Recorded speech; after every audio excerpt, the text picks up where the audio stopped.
लखनऊ की शांत सड़कों पर एक ऐसा नाम घूम रहा था जिसे पकड़ने के लिए एसटीएफ की कड़ी टीमें जमीन से लेकर आसमान तक जाल बिछा रखा था और साथ ही कोड एंड कफ सिरप के अवैध कारोबार का सबसे बड़ा खिलाड़ी बर्खास्त सिपाही आलोक सिंह। आपको बता दें, लुकआउट नोटिस जारी होने के 24 घंटे के अंदर एसटीएफ ने उसे उसी शहर से उठाया जहां वह खुद सरेंडर करने आया था। लेकिन आखिरकार कौन सा काला खेल रच रहा था, किसके इशारे पर लाखों की कफ सिरप की तस्करी चल रही थी और क्यों यूपी, बिहार, झारखंड से लेकर बांग्लादेश तक ये नेटवर्क फैला हुआ था। आज इस पूरे मामले की तह तक जाएंगे। नमस्कार, आगाज टाइम्स देख रहे हैं आप, मैं हूं आपके साथ पलक शर्मा। उत्तर प्रदेश एसटीएफ ने लखनऊ के सुशांत गोल्ड सिटी में एक ऐसी गिरफ्तारी की है जिसने पूरे राज्य के नशीले पदार्थों के नेटवर्क पर झटका मार दिया है। कोडेन आधारित कफ सिरप, जो कि असल में मेडिसिन है लेकिन नशे के धंधे में सोने की खान समझी जाती है। इसी काले कारोबार में यूपी एसटीएफ का बर्खास्त सिपाही आलोक सिंह फरार चल रहा था।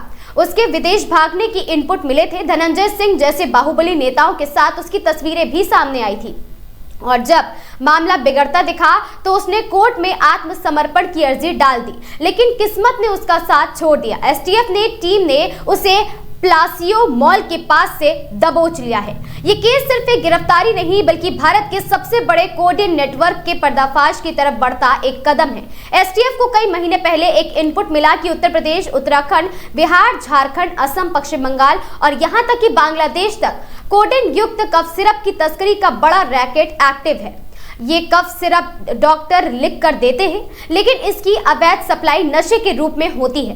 जानकारी इतनी गंभीर थी कि 12 फरवरी 2024 को सरकार को एसटीएफ और खाद्य सुरक्षा एवं औषधि प्रशासन विभाग की संयुक्त जांच समिति बनानी पड़ी। जांच शुरू हुई तो पहले ही रेट में इतना कफ सिरप मिल चुका था कि पूरी ट्रकों की लाइनें लग गई थी। सुशांत गोल्ड सिटी में केस दर्ज हुआ और फिर रैकेट एक एक करके खुलने लगा था। आपको बता दें, इस रैकेट की सबसे पहली गिरफ्तारी हुई 12 नवंबर को। सहारनपुर के दो सगे भाई विभोर राणा और विशाल सिंह दोनों इस नेटवर्क के मुख्य सप्लायर थे। दोनों ही कुछ ही दिनों बाद 27 नवंबर को गिरफ्तार हुए। अमित कुमार सिंह उर्फ टाटा एक बेहद अहम कड़ी उसे माना जा रहा था और इसी अमित टाटा ने पूछताछ में वो नाम लिया जिसने एसटीएफ को चौंका दिया, बर्खास्त सिपाही आलोक प्रताप सिंह। आलोक सिंह एसटीएफ में रहते हुए नशे के कारोबारियों के लिए ढाल बन गया।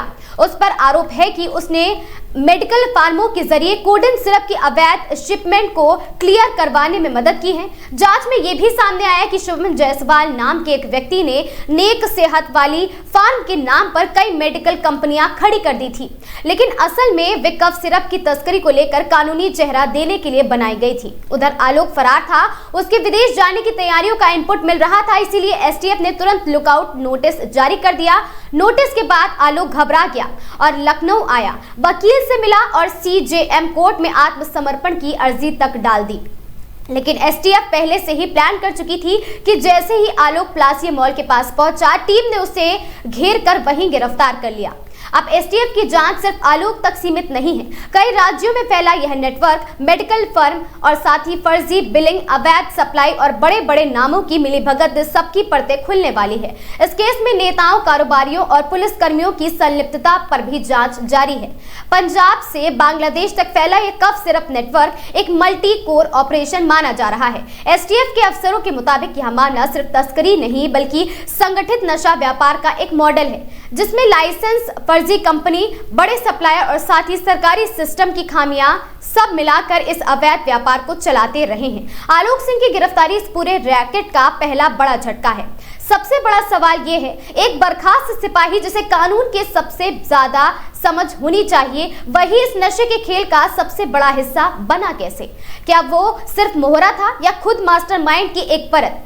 क्या जिन नेताओं के साथ उसकी तस्वीरें हैं उसमें कोई लिंक निकलकर सामने आएगा? एसटीएफ से पहले ज्यादा आक्रामक है और इस पर बहुत बड़े खुलासे होने की उम्मीदें हैं। ये पूरा मामला अब तेजी से आगे बढ़ रहा है और आने वाले दिनों में कई बड़े नाम और भी हैरान करने वाले खुलासे सामने आते रहेंगे। वीडियो पसंद आया हो, जानकारी अच्छी लगी हो तो वीडियो को लाइक, शेयर और चैनल को सब्सक्राइब करना बिल्कुल ना भूलें। मैं थी आपके साथ पलक शर्मा। देखते रहें आगाज टाइम्स।